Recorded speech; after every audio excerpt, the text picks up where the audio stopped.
Hello friends, कैसे हो? आशा करती हूँ अच्छे होंगे, स्वस्थ होंगे और मस्त होंगे। लीजिए, आज है बुधवार और आज की जाती है गणपति जी की पूजा। ये देखिए मेरे गणपति महाराज जी, जिन्हें हमने पानी से, गंगा जल से स्नान कराया है और उनको वाइट फूल, येलो फूलों से श्रृंगार किया है। घर के पत्री जरूर चढ़ाइए आज। और ये मूंग का हमने भोग लगाया है, क्योंकि गणपति का रंग हरा है तो उन्हें मूंग का भोग, इलायची का भोग, कोई भी प्रसाद का भोग, मोदक का भोग आप लगा सकते हैं। ये रही मेरी आज की पूजा। ये मेरे लड्डू गोपाल, माफ़ कीजिए अगर आपको कुछ साउंड सुनाई दे रहा होगा तो माफ़ कीजिए, सॉरी। ये मेरे लड्डू गोपाल जी, इन्हें मैंने हरे वस्त्र धारण कराए हैं। आज है बुधवार तो आज आप हरे वस्त्र जरूर पहने, क्योंकि ये बुध ग्रह को मजबूत करता है। और ये मेरे गणपति जी की पूजा जरूर करिए। गणपति जी की चालीसा पढ़िए। गणपति के 12 नाम जो है: ओम गणपते नमः, सुमुखाय नमो, कपिलाय नमो, गजाकर्णाय नमो, लंबोदराय नमो, विकटाय नमो, विघ्नाशाय नमो, धूमकेतवाय नमो, गजाधक्षाय नमो, बालचंद्रमाय नमो, उमापुत्राय नमो, एकदंताय नमो, वक्रतुंडाय नमो, ओम गणपताय नमो का जाप आप जरूर करिए। अगर ये 12 नाम आप अपने बच्चों से जपाते हैं, ये उनसे पूजा करवाते हैं इन 12 नामों का, तो आपके बच्चों की जो बुद्धि है वो तेज होती है। और उनको अब गणपति की पूजा करने के लिए ज़रूर बोलिए। उनसे जो द्रुबा होती है वो अपने बच्चों को गणपति के ऊपर डालने के लिए ज़रूर बोलिए। इससे बुध ग्रह मजबूत होता है। अभी आगे एग्ज़ाम का टाइम है, तो एग्ज़ाम के टाइम में आप ये 12 नाम अपने बच्चों से ज़रूर करवाइए, जिससे बुद्धि मजबूत होती है। तो ये रहे मेरे भोलेनाथ। भोलेनाथ जी की भी पूजा कीजिए, गंगा जल से स्नान करवाइए, पंचामृत से स्नान करवाइए। ये मेरे दीपक, ये आज लंबी बत्ती है। ये देखिए आज मैंने लंबी बत्ती डाली है। आप लंबी बत्ती और राउंड बत्ती दोनों कोई भी डाल सकते हैं। ये मेरे लड्डू गोपाल जी आज देखिए हरे वस्त्रों में कितने सुंदर लग रहे हैं।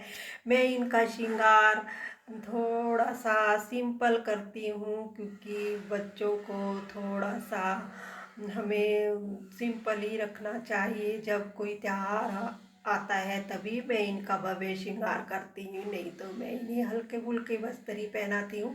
बेंगलोर में इतनी ठंडी नहीं होती है तो मैं इन्हें गर्म वस्त्र नहीं पहनाए हैं, क्योंकि यहाँ इतनी सर्दी नहीं होती है। मामूली सी हमें स्वेटर की ज़रूरत नहीं पड़ती है, सुबह शाम की ही ठंडी होती है। तो ये रे मेरे लड्डू गोपाल, ये मेरे भगवान विष्णु जी। तो आज मैं आपको कुछ ऐसी जानकारी दूंगी जो आप को देखना ज़रूरी है। क्या आप ये कर रहे हैं? देखिए, हमें अपने खाना जो है वो हमें डाइनिंग टेबल पर बैठकर या तो नीचे बैठकर ही करना चाहिए। बोलते हैं खाना हमेशा नीचे बैठकर ही खाना चाहिए और रसोई घर में ही खाना चाहिए, पर अभी वो दिन नहीं रहे। अभी तो डाइनिंग टेबल आ गए हैं और या तो हम टेबल के ऊपर, सोफे के ऊपर बैठकर ही खाना खाते हैं।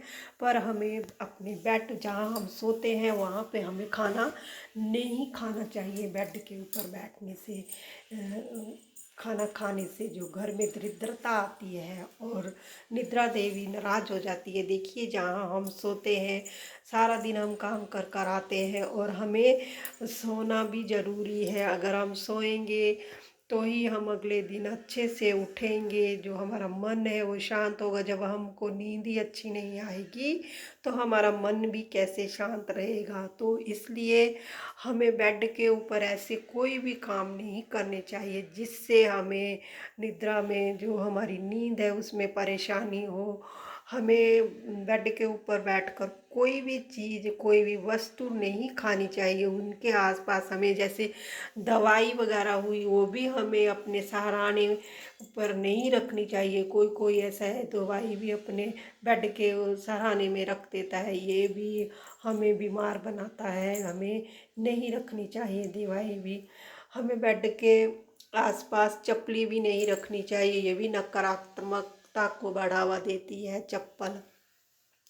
अगर हमारे बेड के साथ बिल्कुल ही बाथरूम अटैच बाथरूम है तो हमें अपने अटैच बाथरूम को हमेशा बंद रखना चाहिए, क्योंकि उससे भी हमें नकारात्मक ऊर्जा आती है। उसे हमेशा बंद रखिए, साफ रखिए, स्वच्छ रखिए।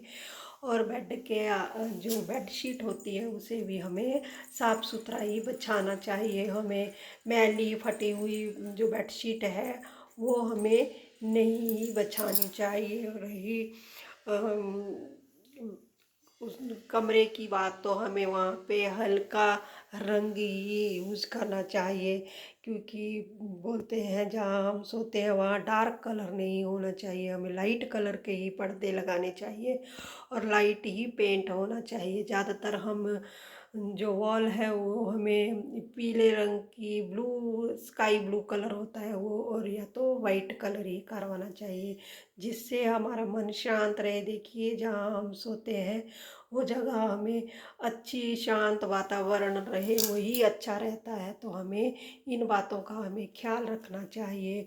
और खाना तो हमेशा हमें इकट्ठे बैठकर ही खाना चाहिए, डाइनिंग टेबल के ऊपर ही खाना चाहिए, बेड के ऊपर बिल्कुल भी नहीं खाना चाहिए। ये दरिद्रता का कारण बनता है। देखिए ये आज मैंने आपको ये खाने के बारे में और बेड के बारे में जानकारी दी। उम्मीद करती हूँ आपको अच्छी लगी होगी।